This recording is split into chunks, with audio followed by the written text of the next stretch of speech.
Update India TV, हर खबर सच्चाई की ओर। ईश्वरपूर नगर परिषदेला मालमत्ता कर व पाणी कनेक्शन संदर्भात निवेदन। ईश्वरपूर नगर परिषदेकडून मालमत्ता कर व थकबाकी वसुलीच्या कारवाईसंदर्भात नागरिकांच्या तक्रारी लक्षात घेता आज जनतेच्या वतीने माजी नगरसेवक शकील सय्यद यांच्या नेतृत्वाखाली ईश्वरपूर नगर परिषद मुख्याधिकारी पृथ्वीराज पाटील यांना जाहीर निवेदन देण्यात आले। या निवेदनामध्ये मालमत्ता कर थकबाकीच्या नावाखाली काही नागरिकांची पाणी कनेक्शन बंद करण्याची कारवाई सुरू असल्याचा मुद्दा उपस्थित करण्यात आला।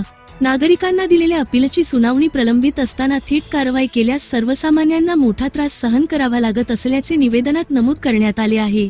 त्यामुळे संबंधित मालमत्ता धारकांची अपील सुनावणी तातडीने घेऊन न्याय द्यावा आणि पाणी कनेक्शन बंद करण्याची कारवाई थांबवावी अशी मागणी करण्यात आली।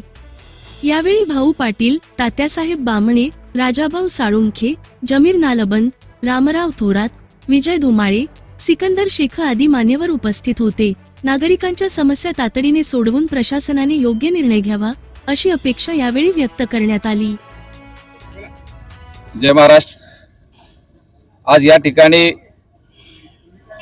माजी नगरसेवक म्हणून जनतेच्या वतीनं ईश्वरपूर नगर परिषदेचे माननीय मुख्याधिकारी यांना जाहीर निवेदनाच्या द्वारे आमच्या दोन प्रमुख मागण्या आम्ही केलेल्या आहेत। यामध्ये प्रामुख्यानं पहिली मागणी जी आहे ती सध्या त्यांची जी पठाणी पद्धतीने वसुली सुरू आहे त्या वसुलीला आमचा विरोध नाही, परंतु घरपट्टी थकीत आहे म्हणून नळ कनेक्शन बंद करणं हे उचित नाही, हे हुकुमशाहीचं लक्षण आहे। म्हणून आम्ही त्यांना या ठिकाणी जाहीर निवेदनाद्वारे विनंती केलेली आहे की वसुली जरूर करा, कारण जनतेनं जनतेसाठी या स्थानिक स्वराज्य संस्था निर्माण केलेल्या आहेत आणि घरपट्टी पाणीपट्टी वसुली ही अत्यंत महत्त्वाची आहे, त्याच्यावर संस्था चालणार आहे। त्यामुळं वसुलीला आमचा विरोध नाही, परंतु कायदेशीर पद्धतीनं ज्या नगरपालिका ॲक्टमध्ये तरतूद आहेत त्या पद्धतीनं वसुली करा, आमचंही सहकार्य तुम्हाला असेल। परंतु नळ कनेक्शन बंद करणं हे मात्र चुकीच्या पद्धतीचं काम तुम्ही थांबवा आणि जे काही नळ कनेक्शन बंद केलेले आहेत ते सत्वर तुम्ही सुरू करून द्या। जर येणाऱ्या 4-8 दिवसामध्ये बंद केलेले नळ कनेक्शन तुम्ही सुरू केले नाहीत तर मात्र आम्ही या ठिकाणी जन आंदोलन उभारू आणि शंखध्वनी आंदोलन करून कर अधिकाऱ्यांना घेरा घालू असा त्यामध्ये इशारा दिलेला आहे। त्याचबरोबर दुसरी जी मागणी आहे, प्रामुख्यानं गेल्या 5 वर्षामध्ये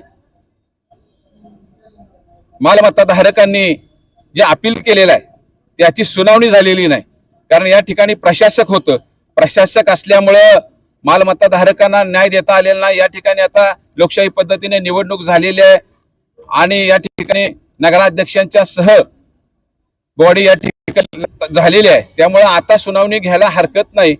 कारण या अपील सुनावणीमध्ये सुद्धा जवळपास 1200 कुटुंब यामध्ये अडकलेले आहेत, यांना न्याय मिळणं गरजेचं आहे। त्यामुळे अपील सुनावणीची कायदेशीर 5 रुपये फी भरून लोकांनी त्या ठिकाणी कर आकारणी जी काही केलेली आहे 100% चुकीच्या पद्धतीने जी केलेली रक्कम आहे ती अदा केलेली आहे आणि त्यांना न्याय देणं गरजेचं असल्यामुळे त्या सुनावणी ही अपीलाची लवकरात लवकर घ्यावी, अन्यथा जनतेच्या वतीनं माजी नगरसेवक म्हणून या ठिकाणी जन आंदोलन उभारू आणि आपल्या कार्यालयासमोर या ठिकाणी शंखध्वनी आंदोलन करत या ठिकाणी आपल्या कार्यालयातील सर्वांना घेराव घालू असा या ठिकाणी मी इशारा देतो आणि या ठिकाणी थांबतो। जय हिंद, जय महाराष्ट्र।